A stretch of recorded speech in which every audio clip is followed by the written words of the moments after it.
Assalamualaikum warahmatullahi wabarakatuh.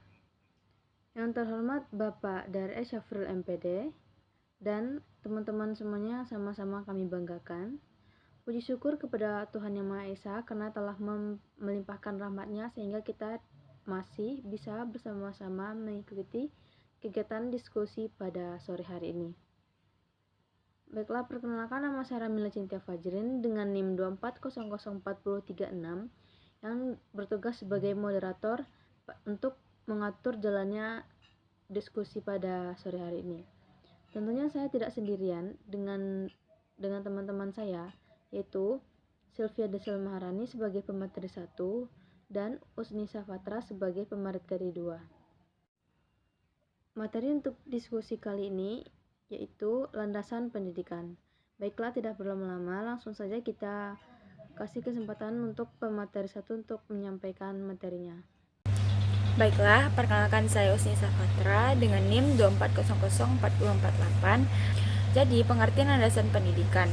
Landasan pendidikan merupakan seperangkat prinsip, nilai, dan konsep dasar yang menjadi fondasi utama dalam penyelenggaraan sistem pendidikan. Landasan ini mencakup aspek-aspek filosofi, sosiologis, dan psikologis dan yuridis yang saling berhubungan, yang bertujuan untuk membentuk proses pendidikan yang efektif, berkelanjutan, dan relevan dengan kebutuhan individu serta masyarakat. Melalui pemahaman yang mendalam mengenal landasan pendidikan, penyelenggaraan pendidikan termasuk guru, pengambil kebijakan, dan masyarakat luas dapat menyusun, mengelola, dan mengimplementasikan kegiatan pendidikan dengan arah yang jelas dan tujuan yang konkret. Terima kasih untuk permateri 1. Selanjutnya kita beri kesempatan untuk permateri kedua untuk menyampaikan materinya.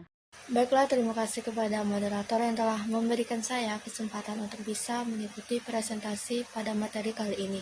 Baiklah, Assalamualaikum semuanya. Perkenalkan, nama saya Sylvia Desel Maharani dengan NIM 2404042. Di sini saya akan menjelaskan apa saja aspek-aspek yang ada di dalam landasan pendidikan. Aspek yang pertama adalah aspek religius, di mana aspek religius ini merupakan fondasi yang sangat penting dalam mengembangkan spiritual, moral, etika dalam peserta didik. Kurikulum ini tidak hanya diajarkan melalui ajaran agama saja, tetapi juga dapat diintegrasikan ke mata pelajaran lain. Contohnya, pelajaran etika yang diambil dari ajaran agama, pengintegrasian nilai-nilai agama dalam semua mata pelajaran, seperti sains, sejarah, dan juga pendidikan jasmani. Lalu yang kedua adalah aspek filosofis, di mana aspek filosofis ini merupakan fondasi yang sangat penting dalam proses dan juga tujuan pendidikan. Filsafat pendidikan membahas pandangan-pandangan yang mendasar tentang hakikat manusia seperti pengetahuan, kebenaran, nilai-nilai, dan juga tujuan pendidikan. Lalu yang ketiga adalah aspek sosiologis, di mana aspek sosiologis pendidikan mengkaji antara pendidikan dan juga masyarakat. Sosiologi pendidikan berusaha memahami bagaimana sekolah dan lembaga lain dapat berkontribusi pada proses sosialisasi individu, dan bagaimana faktor-faktor seperti kelas, ras, gender, dan juga kebudayaan mempengaruhi akses, partisipasi, dan hasil pendidikan. Lalu yang keempat adalah aspek legalitas, di mana aspek legalitas ini merupakan suatu kumpulan perundang-undangan dan kebijakan yang mengatur proses dan sistem pendidikan dalam suatu negara.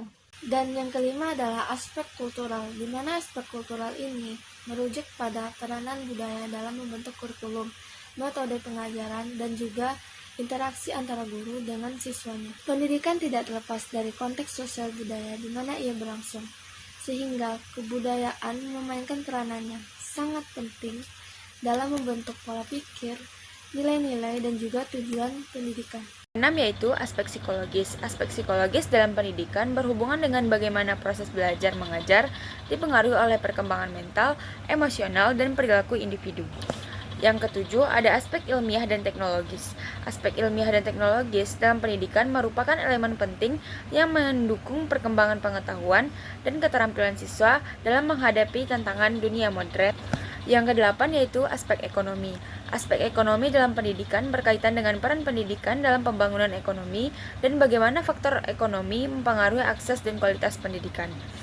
Pendidikan memiliki dampak besar dalam meningkatkan produktivitas individu dan masyarakat, serta mempengaruhi kesejahteraan ekonomi dalam jangka panjang.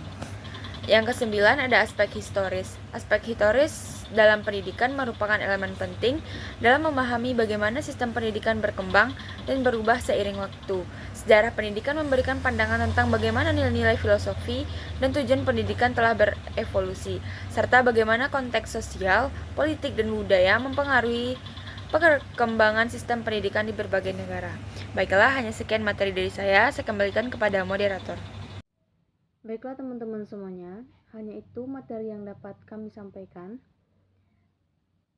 Untuk teman-teman yang mau menambahkan materi, dipersilakan, dan mau bertanya juga dipersilakan. Sampai di sini dulu diskusi kami pada kali ini. Jika ada kesalahan tolong dimaafkan. Kami ucapkan wassalamualaikum warahmatullahi wabarakatuh.